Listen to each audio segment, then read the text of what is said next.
ஆமாம், கண்டிப்பாக அவங்க வந்து பதிலடி கொடுக்கறதுக்கு தயாராக இருக்காங்களாங்கிறது வேறு விஷயம். தப்பிக்கிறதுக்கு தயாராக இருக்கிறாங்க. நீங்கள் வந்து அந்த கங்கா எக்ஸ்பிரஸ்வே சொன்னீங்க இல்லையா, டெல்லியிலேருந்து லக்னோ போகிற அந்த கங்கா எக்ஸ்பிரஸ்வே வந்து 2017 கட்டினாங்க. அவங்க கட்டும்போதே, அது இனாகுரேஷன் பண்ணும்போதே அதில் வந்து எம்ஐஜி கீழே இறங்கும் அப்படின்னு சொல்லியிருந்தாங்க. நரேந்திர மோடி அங்கே உட்காந்து அது எப்படி இறங்குறது எப்படி ஏறுறதுங்கிறத நம்ம பார்த்தோம். அதை அன்றைக்கே டெமான்ஸ்ட்ரேட் பண்ணி காமிச்சாங்க.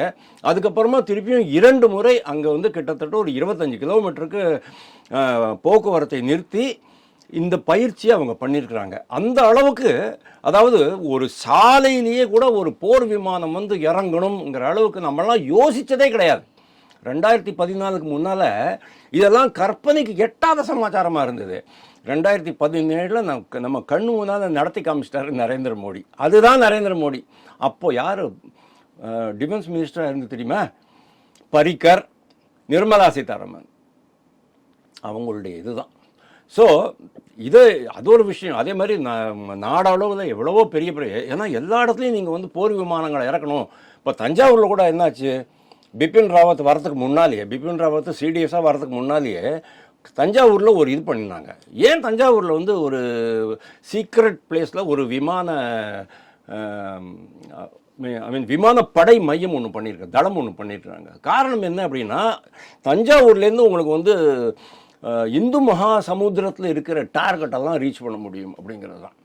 ஸோ அவங்களோட எவ்வளோ ஸ்ட்ராட்டஜிக்காக பண்ணியிருக்காங்கங்கிறது நீங்கள் பார்க்கணும்.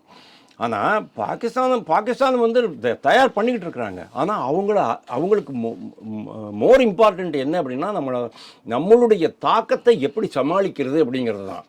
அவங்கக்கிட்ட ரேடார் இருக்குது, அவங்கக்கிட்டேயும் ஃபைட்டர் ஜெட்ஸ் எல்லாம் இருக்குது, இல்லாமல் இல்லை தரைப்படை இருக்குது, ஆனால் காலாட்படை இப்படி சொல்லுவோம் இல்லை, அதெல்லாம் இருக்கத்தான் இருக்குது, இல்லாமல் இல்லை.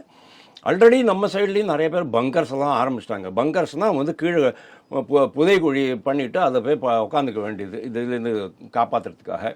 பஞ்சாபை பொறுத்த வரைக்கும் கிட்டத்தட்ட 50,000 ஹெக்டர்ஸில் அந்த எல்லை பகுதிகளில் இருக்கிற ஃபார்மர்ஸுக்கெல்லாம், விவசாயிகளுக்கெல்லாம் சொல்லிட்டாங்க, நீங்கள் வந்து ஒரு வாரத்துக்குள்ளே இந்த அறுவடை பண்ணிவிட்டு நீங்கள் கிளம்புங்க அப்படின்ட்டாங்க.